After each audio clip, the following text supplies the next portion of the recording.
السلام علیکم۔ معجزات محمد صلی اللہ علیہ وسلم کے سلسلے میں ایک اور ویڈیو پیش خدمت ہے۔ امید ہے اس سے آپ کی علم اور ایمان میں اضافہ ہوگا۔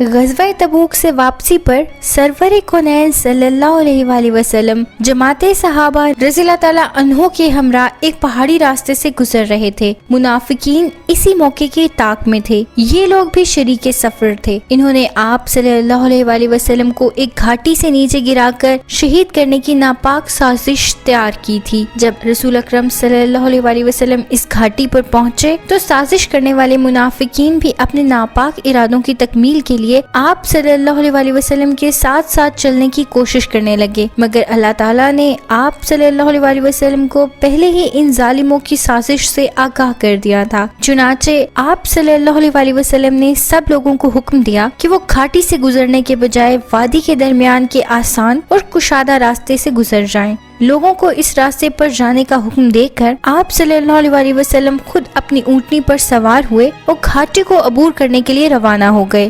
حضرت عمار بن یاسر رضی اللہ تعالیٰ عنہ اونٹنی کی نکیل پکڑے ہوئے تھے، جبکہ حضرت حذیفہ بن یمان رضی اللہ تعالیٰ عنہ پیچھے سے اونٹنی کو دھکیل رہے تھے۔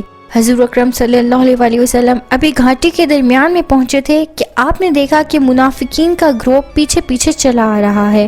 آپ صلی اللہ علیہ وآلہ وسلم نے حضرت حذیفہ رضی اللہ تعالیٰ عنہ سے فرمایا کہ ان لوگوں کو آگے آنے سے روک دو اور کہہ دو کہ واپس چلے جائیں۔ حضرت حذیفہ رضی اللہ تعالیٰ عنہ نے تعمیل ارشاد کی اور ان لوگوں کی سواریوں کو لاٹھیاں مارتے ہوئے پیچھے دھکیل دیا۔ ان لوگوں کو یقین ہو گیا تھا کہ آپ صلی اللہ علیہ وآلہ وسلم کو ان کی سازش کا پتہ چل چکا ہے، چنانچہ وہ فوری طور پر وہاں سے کھسک گئے تاکہ کوئی انہیں پہچان نہ سکے۔